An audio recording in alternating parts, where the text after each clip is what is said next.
I now come to my direct tax proposals. In Part A, I have briefly underlined taxation reforms as one of key reforms to realize our vision of Vikasit Bharat. In respect of criminal law, our government had earlier ushered in Bharatiya Nyaya Sanhita, replacing Bharatiya Danda Sanhita. I am happy to inform this august House and the country that for new income tax bill will carry forward the same spirit of Nyaya in its drafting as well. The new bill will be clear and direct in text, with close to half of the present law in terms of both chapters and words. It will be simple to understand for taxpayers and tax administrators, leading to tax certainty and reduced litigation. Reforms, however, are not a destination. They are means to achieve good governance for our people and economy. Providing good governance primarily involves being responsive. The Tirukural captures this in verse 542, which reads, "Vaanokki vaazhum ulagallam, mannavan kol nokki vaazhum kudi," meaning, just as the living beings live expecting rains, citizens live expecting good governance. Our government is committed to keeping an ear to the ground and a finger on the pulse and responding while balancing our national building efforts.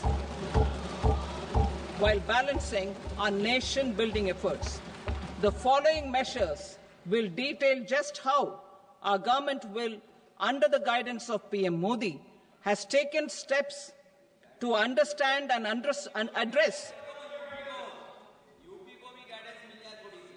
I repeat that sentence, sir. The following measures will detail just how our government, under the guidance of PM Modi, has taken steps to understand and address the needs voiced by our citizens. My tax proposals are guided by this spirit. The objectives of my proposals are as follows: personal income tax reforms with special focus on middle class, rationalization of TDS and TCS for easing difficulties, encouraging voluntary compliance, reducing compliance burden, ease of doing business, employment and investment.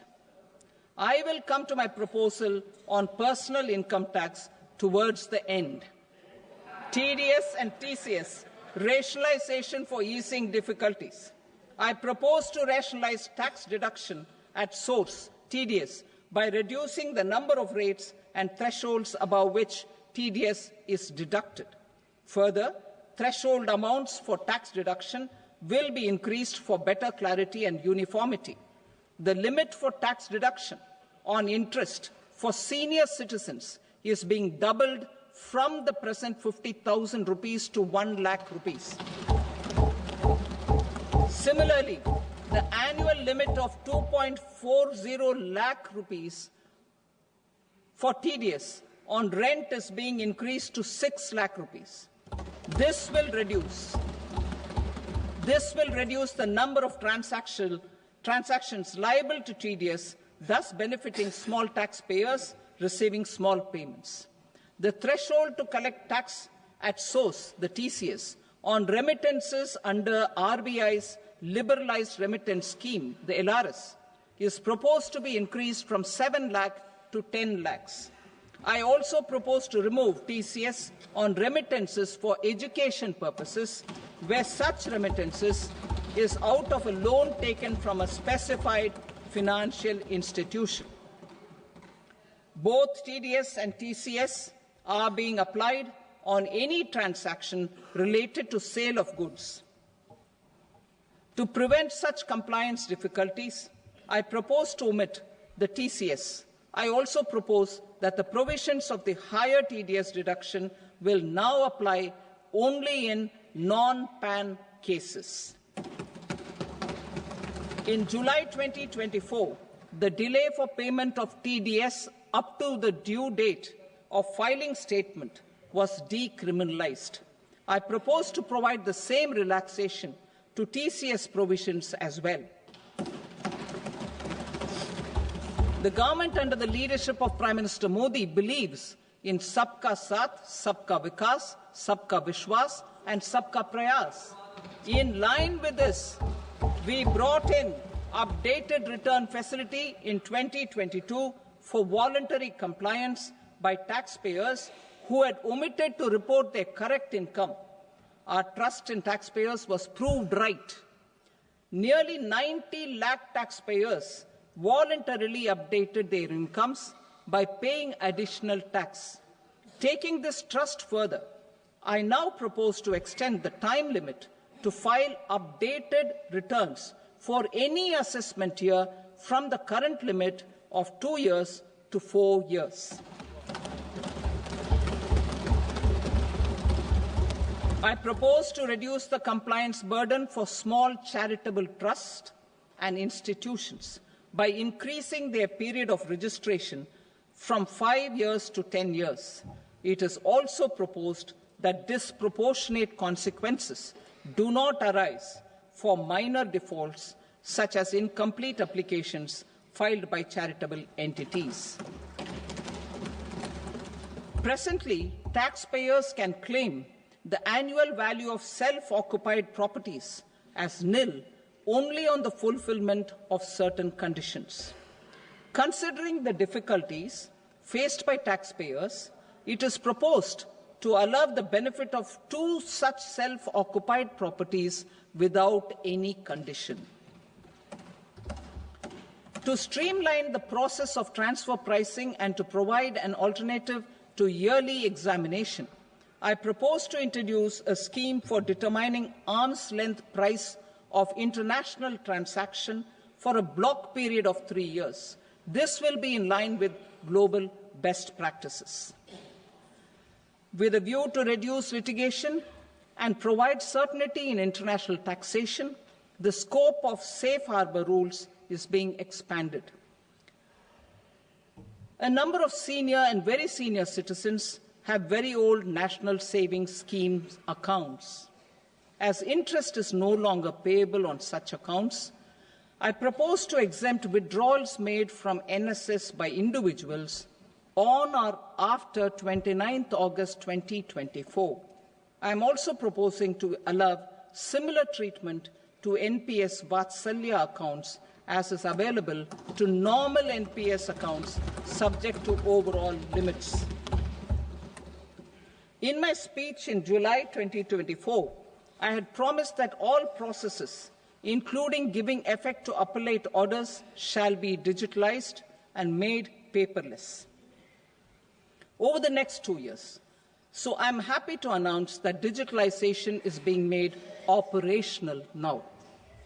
In July 2024, we brought in the Vivad Se Vishwas scheme to resolve income tax disputes pending in appeal. The scheme has received a great response, with nearly 33,000 taxpayers having availed of the scheme to settle their disputes. I have a few proposals to promote investment and employment.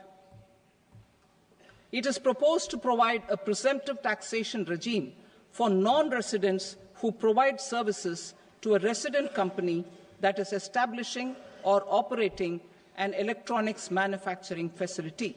I further propose to introduce a safe harbor for tax certainty for non-residents who store components for supply to specified electronics manufacturing units. Presently, the tonnage tax scheme is available only to sea-going ships.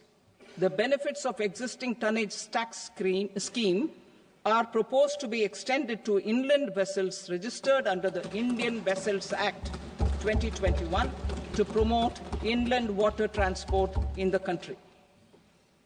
Extension for incorporation of startups. We continue to support the Indian startup ecosystem.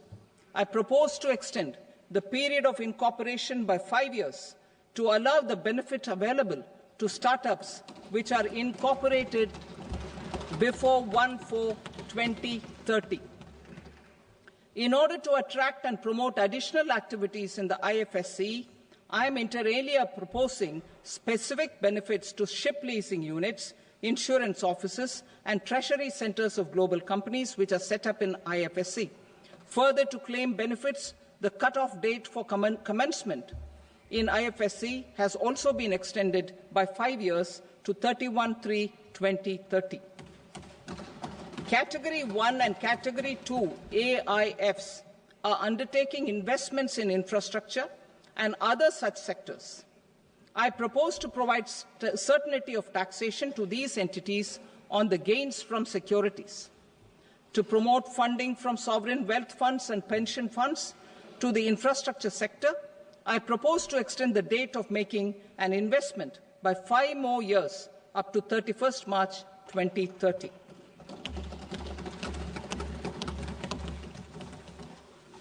Personal income tax reforms with special focus on middle class. Democracy, demography, and demand are the key support pillars in our journey towards Vikasit Bharat. The middle class provides strength for India's growth. This government, under the leadership of Prime Minister Modi, has always believed in the admirable energy and ability of the middle class in nation building. In recognition of their contribution,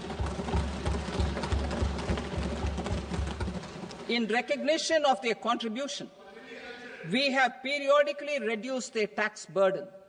Right after 2014, the nil tax slab was raised to 2.5 lakhs of rupees, which was further raised to 5 lakh rupees in 2019 and to 7 lakh rupees in 2023. This is reflective of our government's trust on the middle class taxpayers. I am now happy to announce that there will be no income tax payable up to income of 12 lakh rupees.